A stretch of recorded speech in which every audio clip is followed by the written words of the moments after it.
안녕하세요. 이번 강의는 정력학 복습의 예제 3번을 풀어보는 시간입니다. 저번 강의에서 충력 그리고 비틀림 모멘트라는 거를 배웠었죠. 그리고 제가 내력은 4가지가 있다는 얘기를 했었는데 오늘 배우는 예제는 남은 2가지 내력을 동시에 다루게 됩니다. 이름은 전단력과 굽힘 모멘트라고 부르고 바로 예제를 풀어볼게요. 얘는 제가 앞에서 개념 설명을 할 때 한번 언급을 했던 구조물입니다. 보라는 구조물이고 보통 이렇게 길게 있는 구조물을 보라고 불러요. 여기 단순보라고 돼 있는데 단순보라는 건 보 중에서 이 양옆이 핀지지 하나, 롤러지지 하나로 되어 있으면 단순보라고 부릅니다. 그리고 핀지지는 반력이 2개, 그리고 롤러지지는 반력이 1개라고 앞 강의에서 설명을 드렸죠. 자, 그에 대해서 A와 D에서 반력을 구해보라는 게 문제입니다. 반력은 지지점이 구조물에 주는 거라고 계속 말씀을 드렸죠. 이렇게 분류하는 게 굉장히 중요합니다. 자, 첫 번째 뭘 해야 되죠? 반력을 구할 때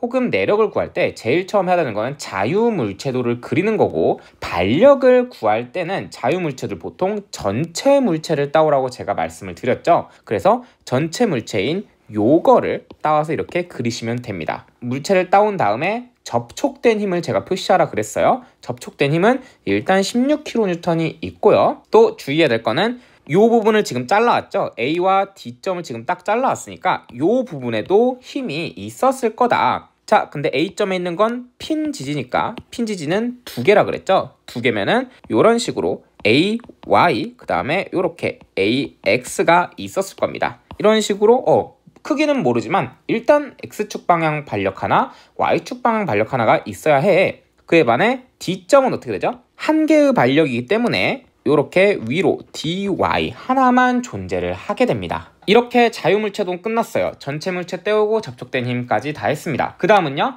평형 방정식을 선택을 해야겠죠. 혹시 이 순서가 기억이 안 나시는 분들이 있을 수도 있으니까 잠깐만 앞으로 돌아가 보면은 제가 이런 풀이 순서 설명을 했었습니다. 첫 번째 자유물체도를 그리고 두 번째 평형 방정식을 선택하라는 건데, 일단 지금 이 파트를 마친 거예요.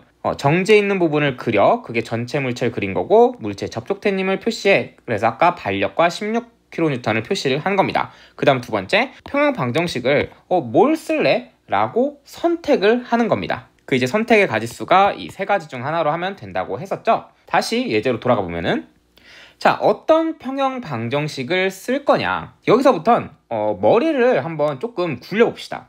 방정식을 풀 때요, 제일 쉬운 케이스는 뭘까요? 우리가 방정식은 최종적으로 3개를 쓸 거죠. 그럼 미지수 몇 개까지 풀 수 있는 거냐? 총 미지수를 3개까지 풀 수 있는 겁니다. 근데 3개까지면은 어떻게든 풀 수 있지만 연립 방정식은 최대한 피하는 게 좀 좋습니다. 그러니까 3개 중에 2개가 AY 더하기 DY는 10, 그리고 AY 빼기 DY는 5 요렇게 나왔다고 해볼게요. 예를 들어서 자, 얘는 연립 방정식이지만 풀 수는 있습니다. 그쵸?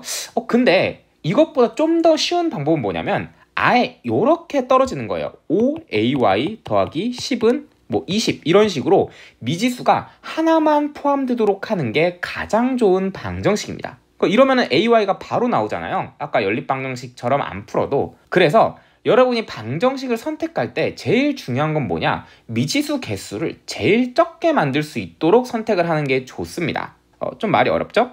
바로 보여드릴게요. 자, 얘네들을 가지고 뭘 쓰면 미지수가 하나만 있냐? 일단 첫 번째, 시그마 fx는 0을 쓸 때 미지수를 하나만 만들 수 있습니다. 그건 왜요? 여기 힘이 총 몇 개죠? 하나, 둘, 셋, 4개의 힘이 있는데 y축 방향 힘이 3개입니다. 하나, 둘, 셋. 그리고 x축 방향 힘이 하나인데 그러면 x축 방향 힘을 전부 다 더해봐 라는 방정식을 세우는 순간 얘는 미지수가 하나라는 게 느낌이 옵니다. 얘만 이제 식에 들어갈 거니까요. 그래서 ax는 0을 바로 해주시면 돼요. 시그마 fx, x축 힘을 다 더해. 근데 얘가 ax밖에 없죠? 그리고 그게 0이다 했으니까 ax는 0이다 라고 문제를 푸시면 됩니다. 여기까지는 쉬워요. 그 다음은 어떻게 하냐? 보통은 제가 앞에서 문제 풀 때는 바로 시그마 fy는 0이야 라고 문제를 풀었습니다. 근데 이러면 문제가 뭐냐? 풀 수는 있겠으나 y축 힘 ay와 dy죠. AY 더하기 DY 빼기 16은 0이야 해놓고 미지수가 지금 2개이기 때문에 바로 풀 수가 없어요. 이거를 조금 간단하게 푸는 방법이 뭐냐? 모멘트식으로 먼저 푸는 겁니다. 그러니까 Y축 힘을 더해서 풀 수도 있으나 모멘트식을 먼저 써보는 거예요. 자, 모멘트 A는 0을 써볼게요. 즉 A점에 관해서 모멘트를 하는 거죠. A점 기준으로 모멘트 계산할 때 AX와 AY는 계산 안 해도 되겠죠. 왜냐면 모멘트는 힘 곱하기 수직거리인데 AY와 AX는 A점으로부터의 거리가 0이잖아요. 그래서 힘이 뭐든 간에 어차피 곱하면 0이 나오니까 AX, AY는 빼요. 자, 그 다음에 16kN 있죠. 16kN의 모멘트는 16 곱하기 거리는 몇이냐? 여기 2m입니다. 그래서 곱하기 2. 자, 부호는 어떻게 되죠? 이 평형 방정식에서 모멘트식을 쓸 때 부호는요, 오른손 법칙에 따라서 반시계 방향일 경우가 플러스입니다. 요 16kN은 자, 요렇게 A점을 기준으로 16kN은 지금 요 방향으로 돌아가고 있죠. 얘는 뭐예요? 지금 시계 방향이기 때문에 마이너스 부호를 붙여 주셔야 돼요. 됐죠? 자, 그 다음에 요 dy 남았죠? AX, AY 빼고 16kN 빼고 dy니까 요 dy는 윗방향으로 향하고 있으니까 요 방향으로 모멘트를 일으키는 거죠. 얘는 지금 반시계 방향이고 반시계니까 플러스 부호를 가져야 합니다. 그래서 플러스 dy인데 거리가 몇이냐? 2m, 4m, 2m를 더한 8m가 되겠네요. 이게 0이면 됩니다. 자, 그럼 dy 몇이에요? dy는 4kN이면 되겠네요. 자, 제가 어떤 이야기를 하는지 아시겠나요? 만약에 여러분이 시그마 fy는 0을 먼저 쓰잖아요. 그럼 ay 더하기 dy는 16이라는 게 나오고 이러면 바로 문제를 풀 수가 없어요. 그러니까 연립을 무조건 해야 되는데 만약에 여러분이 식을 이렇게 세우잖아요. 모멘트를 먼저 딱 세우는 순간 dy가 그냥 바로 나옵니다. 이 다음엔 어떻게 해야 되는데요? 이 다음에 시그마 fy는 0을 하시면 돼요. 왜요? 아까 앞에서 쓸 때는 ay와 dy가 둘 다 미지수였기 때문에 연립방정식이 필요했지만 이제는 dy를 알기 때문에 식을 세워봤자 ay 더하기 dy인데 플러스 4kN이고 빼기 16은 0이라는 식이 바로 나오는 거예요. 그래서 AY는 12kN이구나 라는 걸 알 수가 있는 겁니다. 자, 그래서 혹시 이제 습관적으로 fx는 0, fy는 0, 바로 모멘트는 0을 절차를 밟았던 분들은 한 번만 더 생각해 보는 거예요. 보통 모멘트식을 먼저 쓸 때 미지수를 제거하고 연립방정식을 굳이 안 풀어도 되는 상황을 맞이할 수가 있게 됩니다. 자, 이거는 뭐 이제 나중에 제가 재료역학 예제들을 풀면서 계속 보여드릴 거기 때문에 여기까지 하고 다음 문제로 한번 넘어가 볼게요. 답은 이제 4kg, 12kg 이렇게 되겠죠? 자, B번. 이번엔 내력을 구하려. 근데 어디서 내력이냐? C점에서 내력을 구하려.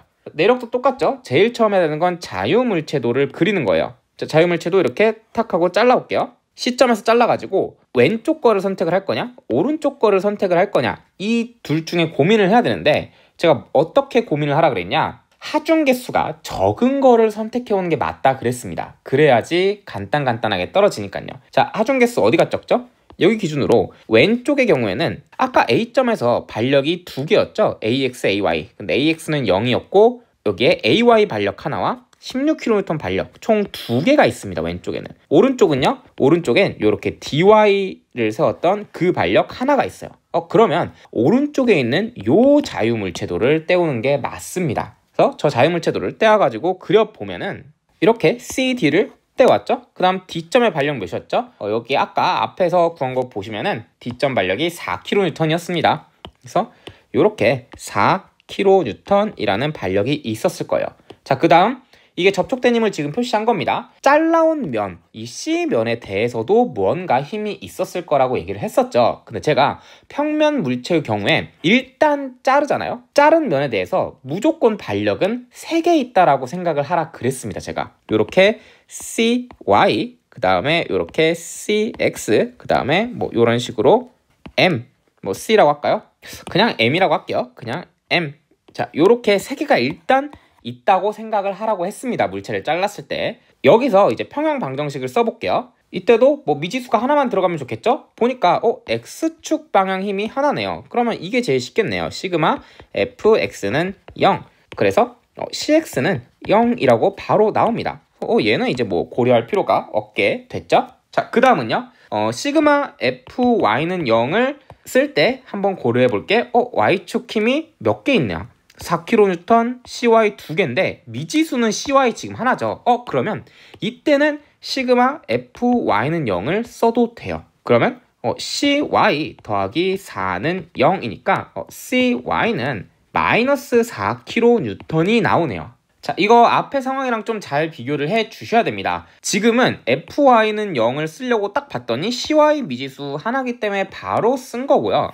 앞에서는 왜 모멘트를 먼저 썼냐? FY를 쓰려고 보니까 DY, AY 미지수가 두 개였기 때문에 잠깐 보류를 한 겁니다. 이 두 차이를 좀 잘 알아주셨으면 좋겠습니다. 자, 요 마이너스, 평형 방정식을 썼는데 마이너스가 나왔어? 그러면은 가정한 방향의 반대라고 제가 말씀을 드렸죠. 처음에 풀 때 CY를 내가 윗방향으로 가정을 했는데 마이너스가 나와? 그러면 사실 힘은 이렇게 작용했다는 거예요. 이렇게 아랫방향으로 4kN이다. 그래서 CY도 우리가 알아냈습니다. 자, 그 다음에 이제 모멘트를 풀어주면 되겠죠. 시그마 모멘트 C는 0으로 합시다. C점에 대해서 모멘트를 쓸 건데, 자, 여기 C에 대해서 요 CX와 CY는 계산 안 해도 되겠죠? 왜냐면 거리가 0일 테니까요. 그러면 요 4kN 계산해주면 되죠. 이 C점에 대해서 요 4kN은 요렇게 반시계 방향으로 향하고 있기 때문에 플러스 부호가 됩니다. 그리고 거리는 2m니까 4 곱하기 2 해서 플러스 8이 될 거고요. 그 다음에 얘 안 넣어도 되고 얘 안 넣어도 돼. 그 다음에 얘 안 넣어도 되죠. 이미 넣었죠, 얘는. 그 다음 모멘트인데 얘가 지금 반시계 방향이기 때문에 플러스 m은 0이다. 그래서 모멘트는 마이너스 8kNm가 나옵니다. 자, 얘도 똑같죠? 크기는 8이 맞아요. 8kNm가 맞는데 마이너스라는 건 내가 처음에 요 방향으로 가정을 했는데 이 가정이 지금 틀렸어. 원래는 요렇게 8kNm가 작용을 했을 거다라는 겁니다. 제가 이게 정력학 강의라면은 조금 더 이 부호에 대한 자세한 설명을 할 텐데 지금은 이해가 안 돼도 이렇게 외우고 넘어가셔야 됩니다. 자, 그럼 C에서 내력을 구해. 내력은 총 두 개죠. 하나, 둘에서 답을 쓸 건데 답은 일단 크기는 하나는 4kN이고 하나는 8kNm가 나왔어요.